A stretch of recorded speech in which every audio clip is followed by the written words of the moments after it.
মুচলেখা দিয়ে পালাই যাওয়া বেশি সম্মানের? নাকি হেলিকপ্টার দিয়ে পালাই যাওয়া বেশি সম্মানের? নাকি সুড়ঙ্গ দিয়ে পালাই যাওয়াটা বেশি সম্মানের? আসলে এই জিনিসটা আমার আর আপনার জন্য না। এটা হইলো যারা বাংলাদেশের ইতিহাসে স্বৈরাচার হইতে চায় তাদের জন্য। যে কে কত বড় স্বৈরাচার তার প্রমাণ হবে হইলো যে কে কত sophisticated ভাবে ভাগতে পারছে দেশ থেকে। তারেকের এখন ইগোতে লাগতেছে হইলো যে হ্যাঁ, আমি মুচলেখা দিয়ে পালাইছি।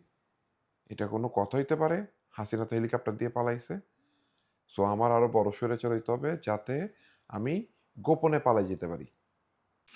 ব্যাপারটা বুঝেন নাই।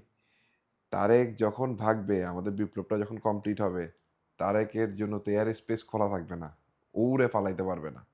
ওরে পালাইতে হবে সুড়ঙ্গ দিয়ে।